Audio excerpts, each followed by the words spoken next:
Oh God, so close, so painful. So I mean, screw the opening. Why not? At this point, Sharks lose 3-1 to the Washington Capitals. We'll break it down with you right here on Teal Town After Dark. This is your live interactive Sharks postgame. We do this after every game. This is kind of a different way we're doing it because we were expecting the Sharks win since they were 20 minutes from a win. For crying out loud. So if you want to be part of the show, here's how you do it. Chat with us and fellow hockey fans all over the world in Sharks territory. Man. Ian, let's get into this really quick here. They looked like they were promising so close to the the Washington Capitals, which have been on a struggle for this whole season, among other things. Yeah, I think when you looked at, there was a couple of games where I thought the Sharks would do okay this season. I think the first one was against fucking Boston because I think Boston's a slower team, and I think that the Sharks can hang better with teams that are a little bit slower. And then obviously this game here because obviously, the Washington Capitals are on the other side of their window. I think it's an aging team, and again also a team that's not exactly the most fleet of foot. So I think if you were looking at a team to win, this was probably where I would have expected them to not go 0 for October, but 0 for October is definitely a thing. It is officially 0 for October. It is the second time in franchise history that they start 0-8-1. I will try to give you some positivity. The last time they did that, something amazing happened, but they had 2/3 of the KLM line on that team, along with an unbelievable goaltender. Tonight, though, I would say they do have an unbelievable goaltender in Mackenzie Blackwood. Stopped a plethora of shots to keep this game interesting, and unfortunately, the game-winning goal goes off of his own defenseman via Tom Wilson. Yeah, I mean, Mackenzie Blackwood, I think, obviously, we all know the score. We all know what this season is. We talk about this all the time. But for this, to me, if there was a guy on this team that deserves a W, it's Mackenzie Blackwood. I understand wins are bad, and we have to go 0-82 or whatever the fuck everyone thinks we're gonna do, but we're not. They're eventually gonna figure out this thing. But man, Mackenzie Blackwood deserves a W. Absolutely. I feel really bad because this, there's no goal support on this team. This team went on a 5-game road trip and scored 3 goals. And tonight, they got a goal from probably, other than Mike Hoffman, the most maligned forward on the team. And, they couldn't build off of that. And it's really unfortunate. Yeah, and it's tough. And congratulations to Luke Cunnin. His first goal in over a year, especially coming off of his knee surgery. And the assist goes to Ty Emberson, his first NHL point. So great on him all around.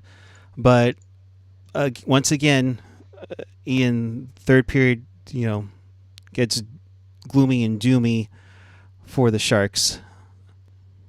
Well, I mean, again, this team can't score a goal. So if you, this team has to, their whole game plan right now is they need Mackenzie Blackwood to be absolutely perfect, which, that's a big ask when you're allowing 40 shots a game on your goalie.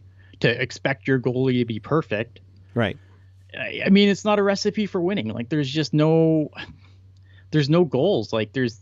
They need Couture back so badly. And I like Logan Couture, but man, they need Logan back so badly. They need at least his leadership in the locker room for it, because at the they need another threat. They need somebody other than Hurdle for all the top defensive players on the other team to focus on. Yeah, and they need to spread out, they need to spread out what little attack they have.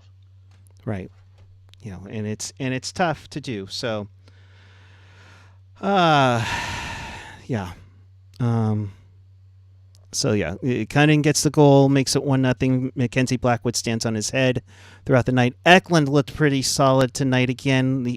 It's like he's got the give a damn in there. Game.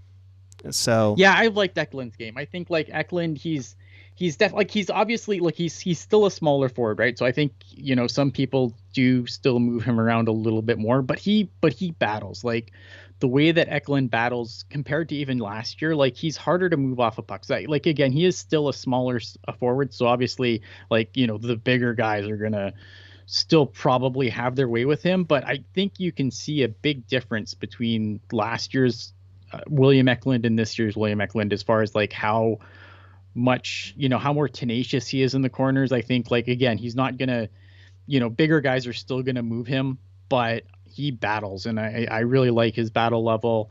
I think he's been really good. There's obviously some guys that did get sent down, but I'm glad that William Eklund's still up. I think he still deserves to be there. Yeah, he's learning to be a solid NHLer, and the give a damn. I liked what he's trying to create chances, and that's something that's desperately needed on this squad. Yeah, and I think he's a guy who's going to benefit so much from Couture being back too. Yeah, because I think that Logan Couture with William Eklund, I think that'll help. Again, it'll help spread out the offense a little bit. Right. It'll give teams, they'll have, other guys that they have to watch. Right now, the San Jose Sharks, you just shut down Hurdle and you shut down the team.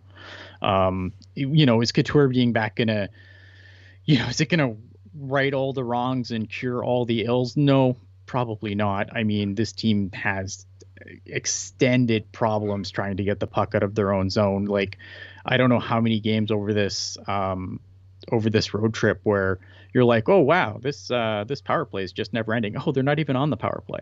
Yeah, the other team rather. Right. The Sharks didn't even get a power play in this game. Not that it matters because I'm just talking about like how for stretches of previous games, maybe not this one so much, but stretches of previous games, like the Tampa game, I think was a really good example of that, where like it just looked like Tampa power play even though it was 5-on-5.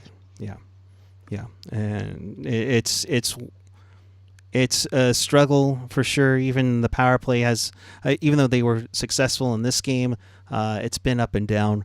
But that's how it is, unfortunately. Wilson with the game winner, Kuznetsov with the empty netter.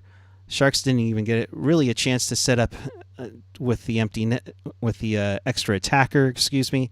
So no, I mean, again, this is a team that 5-on-5 looks like they're killing a penalty. So I don't know what an extra attacker is going to do for them. Right. It's going to make them like 5-on-5, I guess. Maybe they should look like they're playing 5-on-5 with an extra attacker. So the Sharks lose this one 3-1 to the Washington Capitals. They do go 0 for October. October, baby! And this is during the second intermission that you're watching this. So, are you ready for No Win November? That's the new. No Win November is the new. So, quick reminder: Pucknologist will be on at its regularly scheduled time at 7 p.m. Pacific. AJ and Jerk will break down everything that's happened this week with the Sharks. So don't ask me anything that's not has to do with the game, or I'll get in trouble. But they'll break down this week in the Sharks hockey, along with Barracuda, where it looks like it's going to be an 0-4 for the week. I'm just glad the Barracuda scored 3 goals today. They've scored 6 goals. 8 goals this week so far. The Sharks, okay. Yeah, but I'm not giving them credit for scoring 2 goals yesterday when they were down 8-0. They were nice by Gushchin, though. Yes, they were nice goals, but you don't get credit for scoring goals when you're down 8-0. Who's the goal scorers in this one for the CUDA?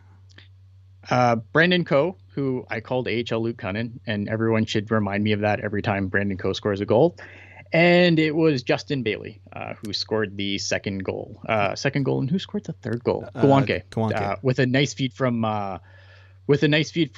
Gushchin. Gushchin has scored some nice goals this year, but like Gushchin has a lot of assists this year, like a surprising number of assists. It looks like he's been kind of cold, but he hasn't really been. Like he's been a key part of the offense for the Barracuda, which has been nice. and obviously look at the Barracuda. They're going to get reinforcements, obviously. Yep. Thomas Bordeleau going down is going to help this team a ton.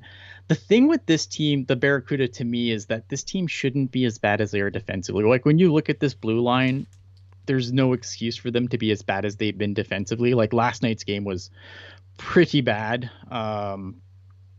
So, obviously this Firebirds team that they're playing right now, this is a team that has been their absolute like bane to their existence. Yeah. I don't think they've ever won a game against the Firebirds yet. They are currently leading 3-2 heading into the third period. But, again, this game, worrying trends. I thought they got pretty badly outplayed in the second period, right? And this team comes out really good in the first, and then they just like their play just trails off as the game goes on.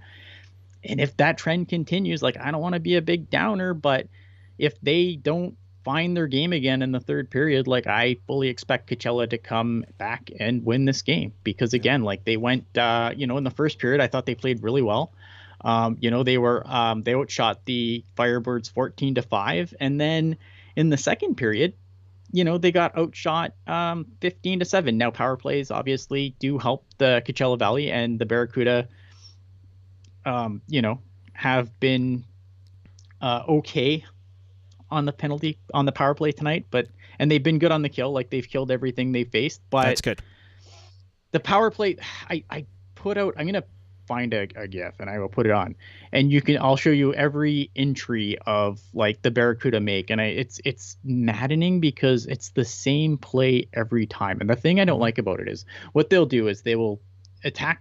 One guy will attack, three guys basically get to the line and stop skating, and then they'll pass it back to the guy that passed it back also goes and sits on the line, and it's up to that one guy to hit the line with speed and everyone to get moving again. But the problem is that when everyone's kind of just standing on the line not really moving, if the puck gets turned over, you got a bunch of guys heading back with a full steam towards the Barracuda net, and everyone's kind of standing still except for the trailing guy that takes the pass at the blue line.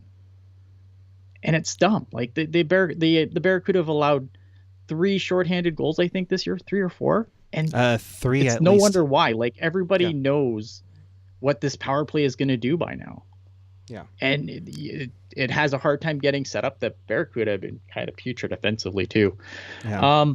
So yeah, I don't know, man. Like, it's been a frustrating team to watch, this Barracuda team so far. Very frustrating. Probably worse than the Sharks, because again, like the Sharks, you get a shiny thing at the end of the year if you suck. Barracuda just suck, and that's it. All you get in the HL for being last place is last place. Yeah. So with that, we'll let you enjoy the third period of hopefully the Barracuda winning a game. That'd be awesome. Reminder at 7 p.m. Pucknologist to recap this week with AJ and Jerk. So make sure you have that subscribe button ready to roll. Of course, hit that notification bell to let you know when they go on at exactly 7 p.m. Pacific, 10 Eastern. Who cares about the Sunday night game? Like, be honest. Come on now. Ian, your final thoughts? Final thoughts. When the Sharks do bad, it's bad. I don't know. I have nothing. And neither do the Sharks, except for 1 goal, or 3 goals this road trip. So yeah, goals win hockey games. There's your like mind blowing take. Goals win hockey games. For you longtime Sharks fans, in life as in hockey, it takes goals to win.